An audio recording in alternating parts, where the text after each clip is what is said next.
that shame isn't just a feeling in the moment. And earlier you had said there's a difference between toxic shame, and I can't remember the term you used for the other type of shame, productive shame or adaptive shame. I don't remember. Like what's coming from the inside out as healthy. Yeah. Oh, I must have said healthy versus what was like programmed in us as manipulative. Yes. Yeah.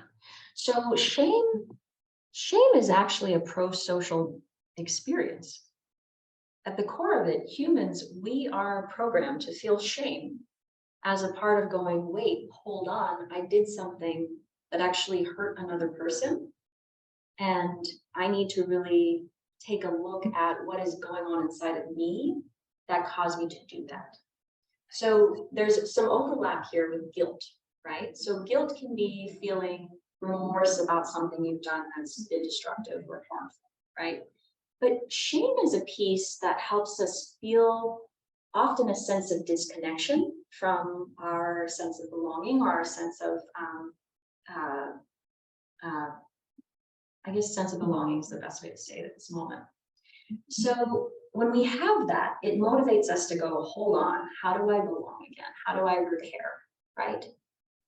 And it can be very painful in the moment. And there's benefit to that. People who don't have shame at all, or who are so, I think we all have shame, but I think there's people who have elaborate defenses where they can't feel shame because they're so disconnected. But those folks are very heavily wounded people that aren't having a very authentic experience of who they are. So I'll just leave it at that. So when we talk about shame, and I say shame isn't just a feeling, it's not just the feeling of I did something wrong and I'm in pain because maybe that's an indication of something being wrong with me. But shame is also tied in to the assumptions we make about who we are, our sense of feeling a sense of entitlement on this planet to having boundaries and needs. And entitlement isn't negative. People who are overly entitled, it becomes negative. But entitlement in the sense of I'm allowed to be embodied, be well, be happy, have boundaries. I'm allowed to engage with people and feel safe. Like this is actually entitlement. You have the right to that.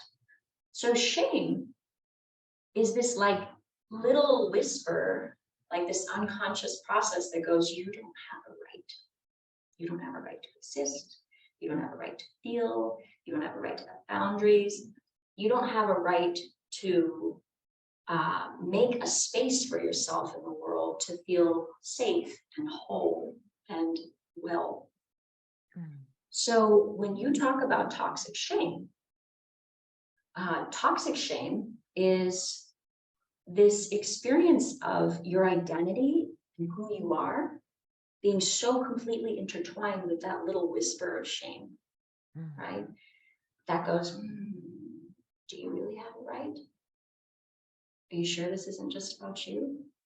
People aren't going to love you if you do this country or you say this thing.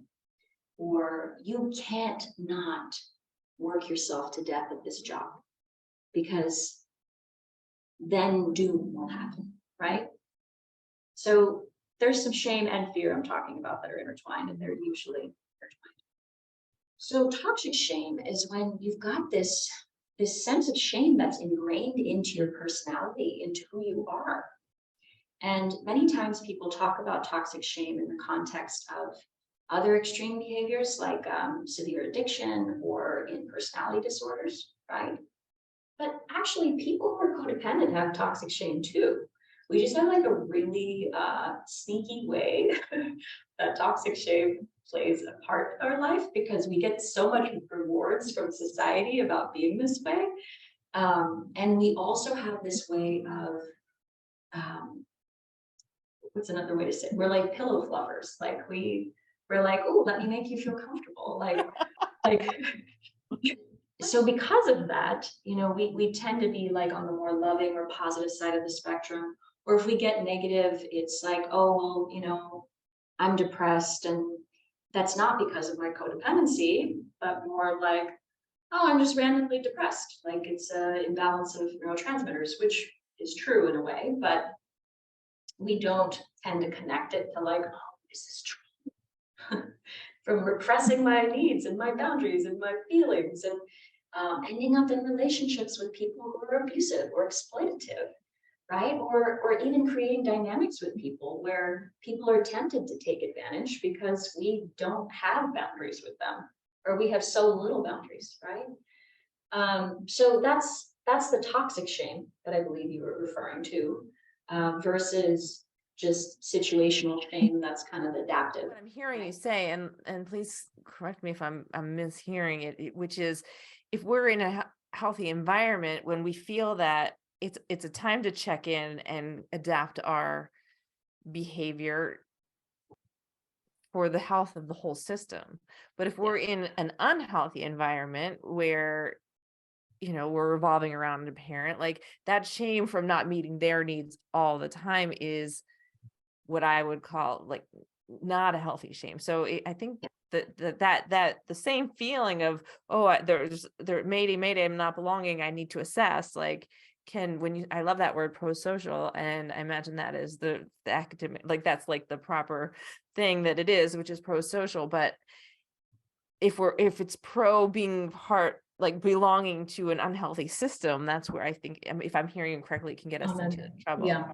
Thank you for refining that. Yeah. So we tend to,